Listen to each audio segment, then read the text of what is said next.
इटावा पहुंची हैं डिंपल यादव। मैं डिंपल जी से जानता हूं। डिंपल जी, जिस तरह लगातार आज महिलाओं के कई कार्यक्रम आपने लगाए हैं इटावा लोकसभा में, किस तरह का रिस्पांस है? जो चूंकि बहुत सारी महिलाएं लगातार आपसे मिलने आई एक मिनट रुक जाओ बेटा। मैं समझती हूँ महिलाओं में खास तौर उत्साह है, क्योंकि अब वो भी परिवर्तन चाहती हैं। सभी महिलाएं महंगाई से अब अपने घरों में झेल रही हैं।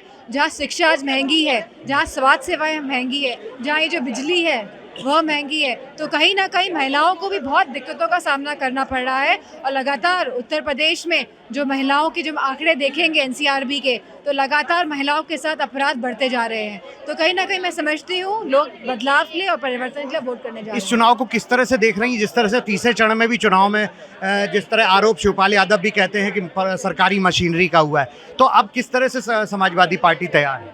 नहीं, समाजवादी पार्टी पूरी तरह तैयार है और मैं समझती हूँ इस बार लोग तैयार हैं। सभी समाज, सभी वर्ग के लोग जो दमन और ये जो उत्पीड़न का जो माहौल और वातावरण जो भाजपा ने पिछले एक दशक में जो स्थापित किया है, उसको तोड़ने के लिए और लोकतंत्र संविधान को बचाने के लिए मैं समझती हूँ लोग बढ़ चढ़ के हिस्सा ले रहे हैं और वोट कर रहे हैं परिवर्तन के लिए। अखिलेश यादव और राहुल गांधी आज दोनों कन्नौज में और उसके बाद अब कानपुर में हैं।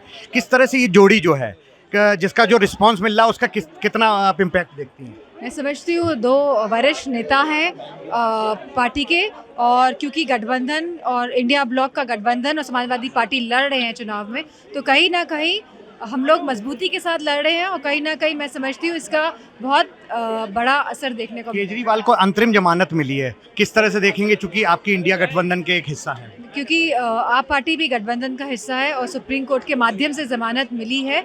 और मैं समझती हूँ क्योंकि अभी 18 दिन का चुनाव बचा है, तो इसके उनके बाहर आने से मैं समझती हूँ कि बड़े ही सकारात्मक नतीजे रहेंगे। एक लास्ट क्वेश्चन ये है कि जिस तरह से मणिशंकर अय्यर का कहना है कि हमें पाकिस्तान से भी रिश्ते बना के रखने चाहिए, उनके पास परमाणु बम है, तो किस तरह से आप देखते हैं कि सरकार को वो एक तरह से इशारा करते हैं और वो एक इंडिया गठबंधन का एक अंग, अभिन्न अंग है, तो आप किस तरह? वो इंडिया गठबंधन का अंग नहीं है, वो कोई नेता भी नहीं है, मैं समझती हूँ। तो वो इनकी प्रतिक्रिया आई है, उनकी पर्सनल प्रतिक्रिया होगी, उससे हमें कोई लेना देना नहीं है। हम समाजवादी पार्टी है और हम उत्तर प्रदेश में भाजपा के साथ बड़ी मजबूती चुनाव लड़ रहे हैं। आप दोनों की लास्ट क्वेश्चन, आप दोनों की जोड़ी, जिस तरह से शिवपाल यादव और आप दोनों इटावा लोकसभा के लिए लगातार रैलियों पे कार्यक्रम कर रहे हैं, कितना इम्पैक्ट होगा और किस तरह की जीत देखेंगे? मैं समझती हूँ अब इटावा के लोगों का मैं कहना चाहूँगी कि अब वो भी चाहते हैं कि परिवर्तन हो, बदलाव आए, और जो पूरी जो अर्थव्यवस्था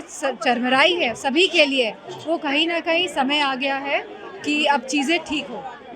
तो ये आपने देखा, ये डिंपल यादव हैं जिनका कहना है कि लगातार जिस तरह से अब पार्टी में लोगों के प्रति आस्था बढ़ रही है और उसका परिणाम भी देखने को मिलेगा। कैमरामैन अमोल कठेरिया के साथ अमित मिश्रा, एबीपी न्यूज़, इटावा।